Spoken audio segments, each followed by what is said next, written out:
Hello. So, carrying forward where we left yesterday, today we'll see the various subtle intricacies of Indian judicial system. What is a public prosecutor? What is rule of law? What is Article 21 and 23, and things like that, which are there in the book. After that, we'll also discuss what is marginalization. There are some examples given in the NCRT book that we'll see. So, let us start with our books. Now, here we see uh, understanding the criminal judicial system, justice system. Every individual charged of a crime has to be given a fair trial. This is what the Constitution said. This is what the rule of law says that anyone who has been charged, anyone who is believed to have committed a crime, must be given a chance to defend himself or herself. Why it is so? Because the jurisprudence, there is this word called jurisprudence. Now, if you study law, whether LLB or higher studies, you will always have this one paper of jurisprudence. It is the philosophy behind a particular law. We have. I'm unable to recall if I have shared this with you. If not, I'll do it right now. Laws do not evolve in isolation. For laws to be in their place, there is a history to it. There is an historic evolution of any law, and whatever progress humans have made, it's amply reflected. It is very well reflected in the legal system, the modern legal system. There is someone called John Dicey. Dicey has given the English law. We have borrowed a lot from English law and John Dicey. So again, I can't help but go deep into the optional stuff of political science, but I'll not go so much there. And here, the example that it is here in the book is that an example where a domestic help is accused of theft by the masters where she works, and she is booked. The her what you call her master, the lady, the woman where she, on whose in whose house she works, the poor lady works as a domestic help. She accuses him of stealing her chain and goes to the police, books her. She is in jail. She remains in jail for 3 years because she is unable to find a lawyer, a suitable lawyer, and because she is unable to, what do you call it, the bond you have to fill and deposit some money in order to go out on bail. She is not having any money to furnish her bail, so she remains in jail until an advocate starts fighting her case, and then you see she's accusing her of stealing, making a police complaint. The FIR is there. She goes to jail. Finally, here comes an advocate, and she is acquitted because she did not steal. Someone else stole the chain, as was later found out. So, how can you just accuse a person and the person lands up in jail? This is where the law comes to rescue. According to Article 22, now these two are very important lines of the Constitution. Every person has a fundamental right to be defended by a lawyer. Article 39A of the Constitution places a duty upon the state. See, Article 22 is Part 3. Please put a sticky note. Part 3, Fundamental Rights. Article 39A is DPSP. Part 4, Directive Principles of State Policy. The directives for the state to follow. Places a duty upon the state to provide a lawyer to any citizen who is unable to engage one due to poverty or other disability. You know what Article 39A translates? That if anyone who has been accused, if he or she is not getting a lawyer for whatever reasons, maybe because of economic reason, they cannot afford a lawyer, or maybe, see, we are a country which provided Kasab a lawyer. You all know Kasab, I guess. You must be doing. If not, please Google Ajmal Ali Kasab, Ajmal Kasab, I guess. So he was a terrorist who 26/11 famous Mumbai attacks where he killed so many people. Everyone saw it live on cameras. Still, the rule of law says innocent until proven guilty. You are innocent until you are proven guilty. So he was provided with a lawyer. And what happens is no one fights such cases. No one wants to take. However, there are few samples who do these things, fighting terrorist cases always, um, mercy petition and everything. We'll see these things in detail. So, uh, if for any reason, if because of the perception that you are guilty, no one fights your case, then it is the duty of the state, as per Article 39A, to provide you with a lawyer, and that lawyer cannot say no. That is, he's bound to act. He's bound to protect you. He's bound to fight your case. Okay. Why again? Because innocent until proven guilty. Otherwise, there will be more such cases where poor maid can be accused of theft without any proof, and she will end up in jail. So the case has been given here. Now, there are few highlights from this case which we all need to follow. Now, very important paragraph, Article 22 of the Constitution in criminal law guarantees to every arrested person. Even if you are arrested, you have certain rights. What are those rights? The right to be informed at the time of arrest of the offense for which the person is being arrested. You must be knowing the reason. The right to be presented before a magistrate within 24 hours of arrest. Magistrate is the judge of the lower court, because what happens is police arrests you on the basis of suspicion, and then a case is being filed. You get a lawyer.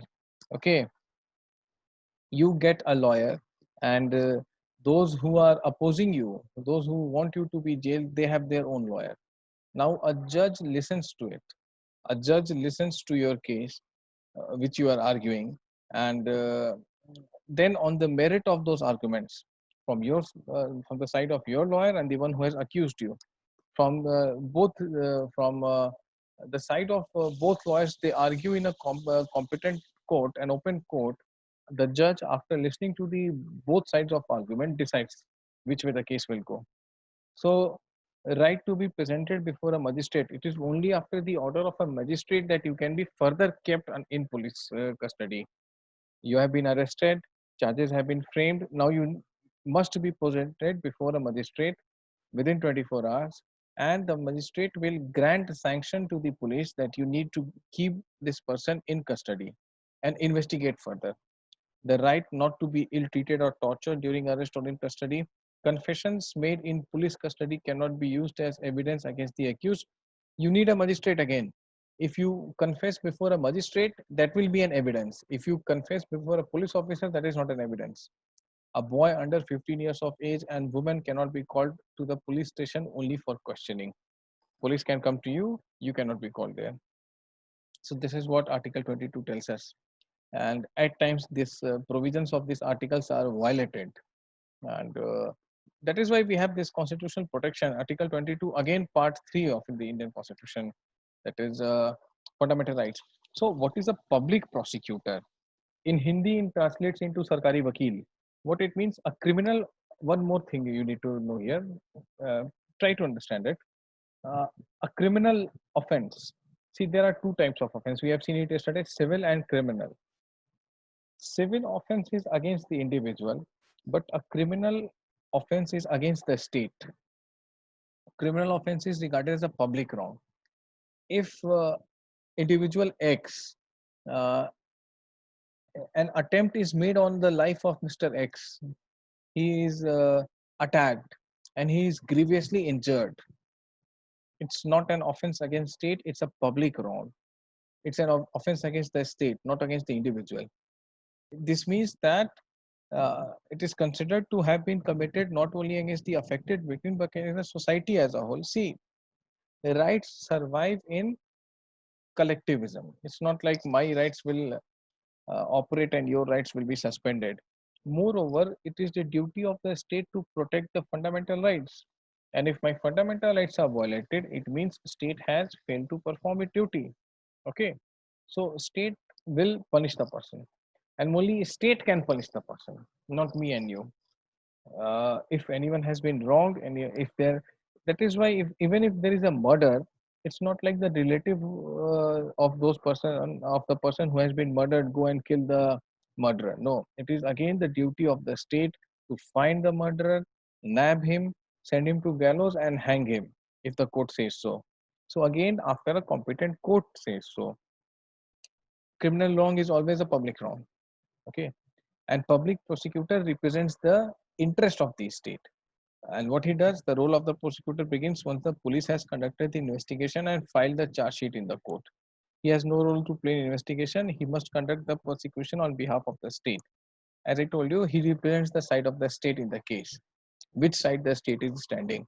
Whether if police has brought someone, if police wants to arrest someone, of course the public prosecutor will take the side of the police because police is again a state organ. What is the role of a judge? Judge is like an umpire of the cricket match. He is not having his own view.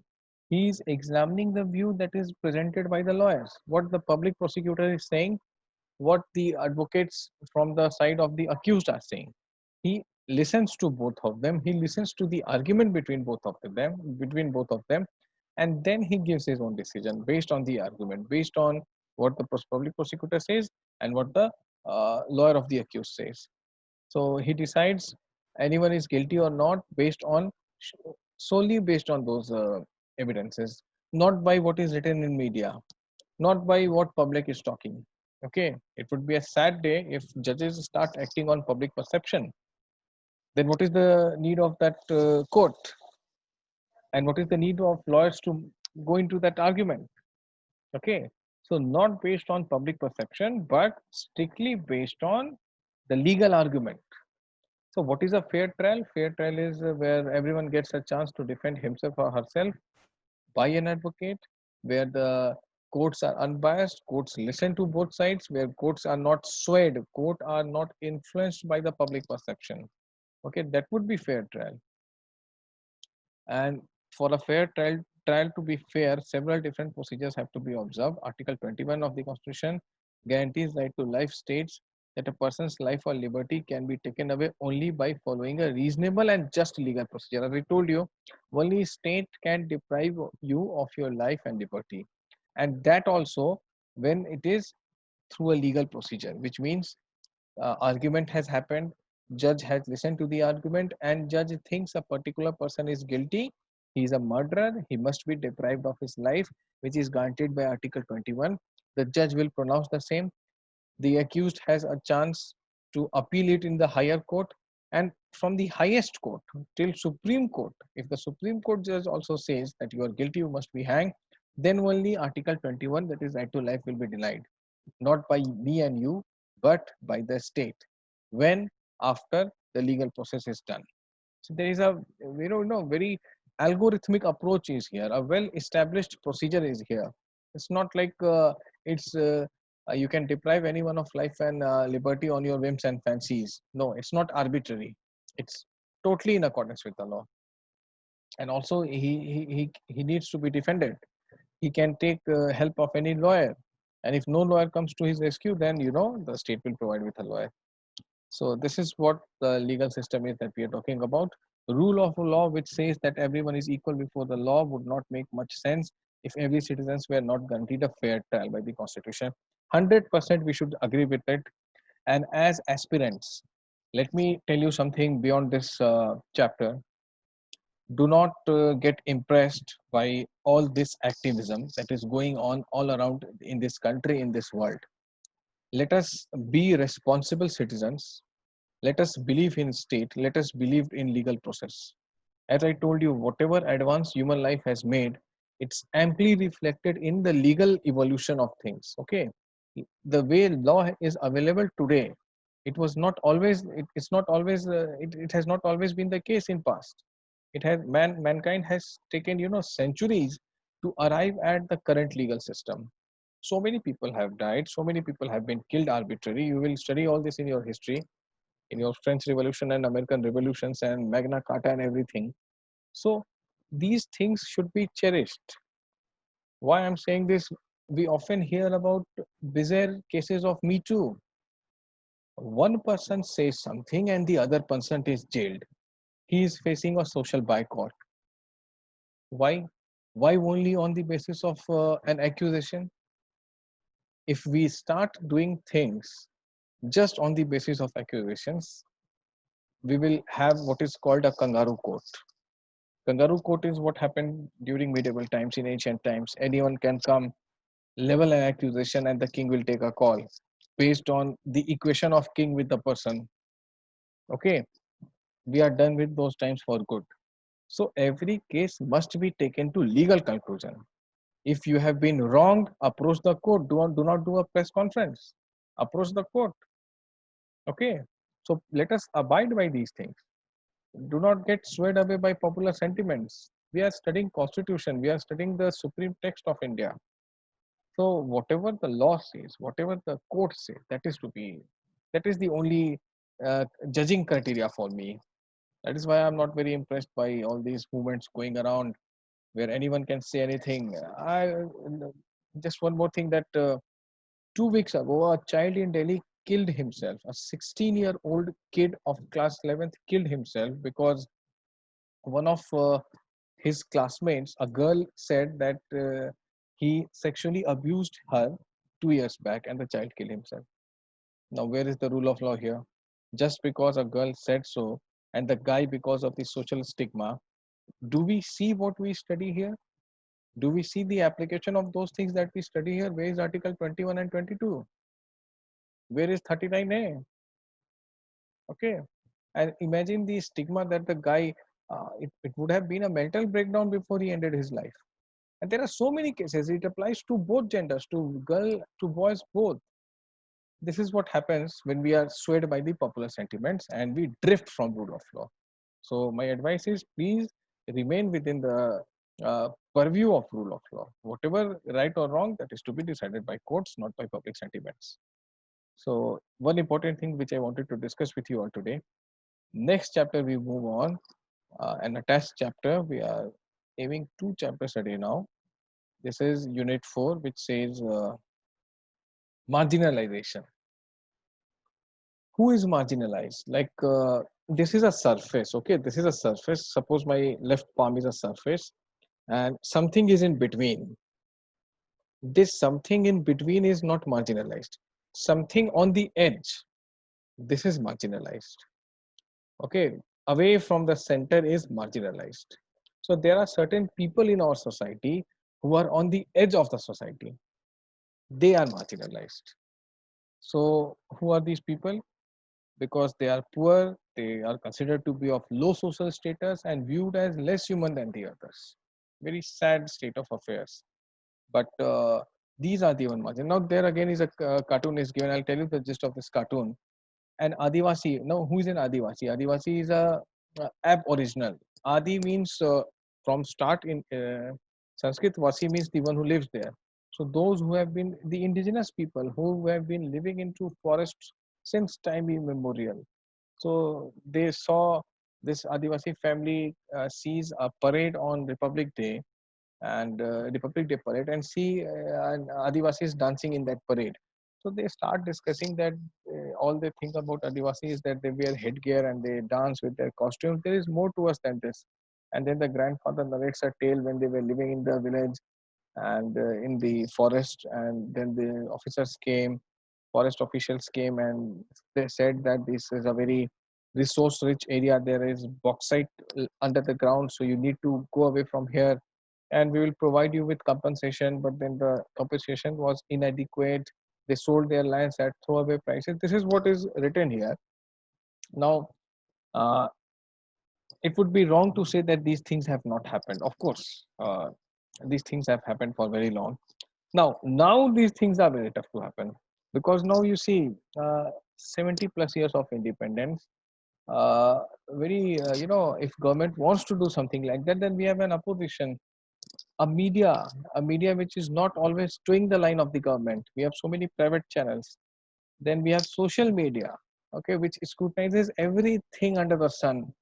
So with the coming up of technology, mobile phone, everyone is having a camera. Things cannot go unnoticed. So these things have decreased to a large extent, all thanks to technology and a more aware citizenry. Okay, because of the deepening of democracy which we have witnessed in the last 70 plus years. So now you cannot just force anyone away. There has to be an adequate compensation. An entire community will be taken into consent before the compensations are decided. You will study about Land Acquisition Act. It's in paper 3. I don't want to discuss it here. uh, Twice the ordinance was brought, it was rejected, and the ordinance was changed. Then the law was passed, and many things were there which earlier it was not an issue for the government to get such a law passed and evict people who have been living there, take over their land. Now it is becoming tougher because adequate compensation and rehabilitation package has to be there, which currently the governments are working on more than ever. Okay, you will study these things in GS itself. So, what is an Adivasi? It mean original inhabitants. 8% of India's population is Adivasi, and many of India's most important mining and industrial centers are located in Adivasi areas. Jamshedpur, India's first steel plant, Rourkela, Bokaro, Bhilai. Try to locate these cities on map. Okay, every year in prelims they are asking map-based questions. So please, whatever is making news, you hear about a cyclone, try to see where that cyclone is coming. Make this, inculcate this into your habit. Okay, which city passes from which topic of Cancer, Capricorn, which major cities of the world passes through equator. Okay, please make it a point. Please see maps every day for 10 minutes. Whatever cities you come across in your NCRTs, locate them on your map today itself. Do these things. These four, uh, I'll give you a hint. This is in Jharkhand, this is in Odisha, this is in Jharkhand, this is in Chhattisgarh. You know where to search now. Then every other thing that these tribals have practices that are different from mainstream of Islam, Christianity, or Hinduism. So their practices, they worship their ancestors, they village and natural spirit, and mountain spirit, river spirit. So they have their own distinct identity which they want to preserve. They don't want it to get contaminated with the influence of people like us living into cities. So again, you see the uh, picture is given here. Adivasis, the costume is different, the headgear is different, the even the lathi that they are holding is different from what we have seen. And stereotyping, we have seen what is stereotyping. So we will not discuss it much here. Most important thing that we come across is it's given later in the chapter that more than 50% of person displaced due to mines and mining projects are tribal. See, these tribals are living in resource rich area. Now government wants those resources because we are a developing country. We want India to grow at a faster pace. So in order to get those resources, the people who are living on the surface of the land have to be placed elsewhere. So this is, if not done properly, then this can give rise to many socio-economic fault lines. Later on, these people can take rescue in arms. They can rebel against the state. So there will be a law and order issue. Okay, not only law and order issue, a deep social crisis can occur. So the best thing is to provide them with a suitable rehabilitation package. At times, what government does is that involve them into the project. Like one person from the family, uh, maybe the most educated person, whosoever is a graduate, will get a job. If no one is graduate, you will get job of a worker in the factory. You will be associated with the factory, okay, for lifelong. You will be given 3 to 4 times the price of the land, of the 3 to 4 times the market price of the land, so that you will get some huge chunk of money, so that you can look after your livelihood.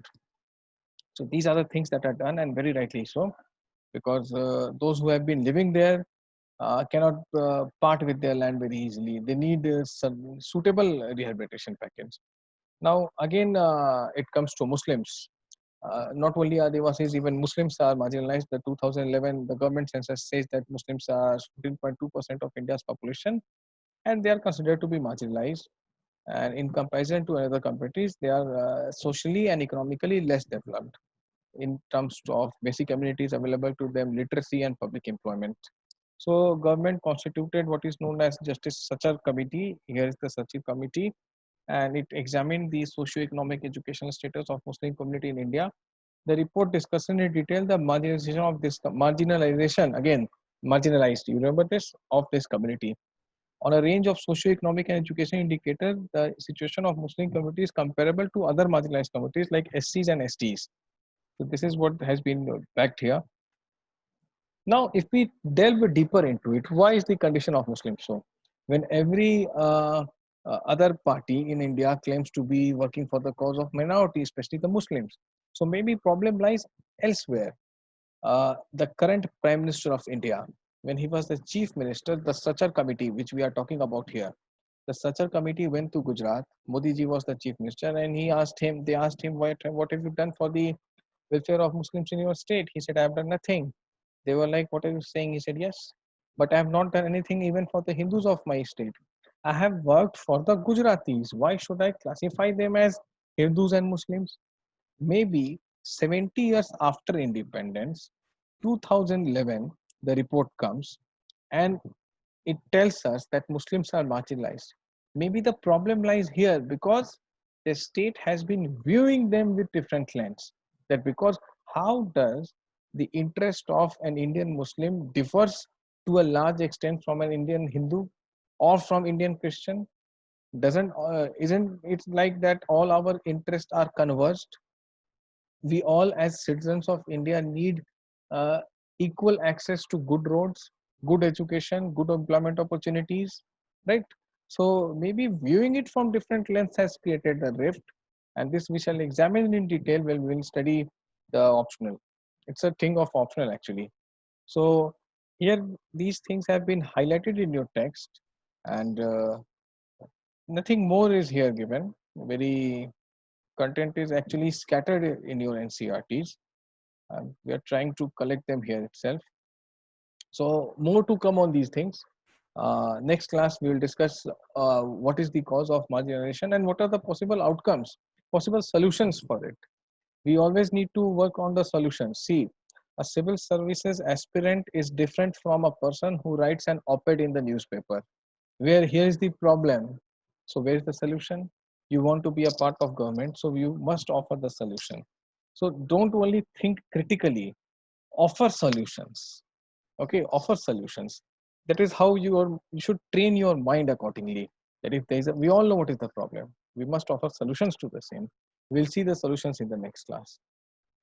Take good care and happy studying to all of you.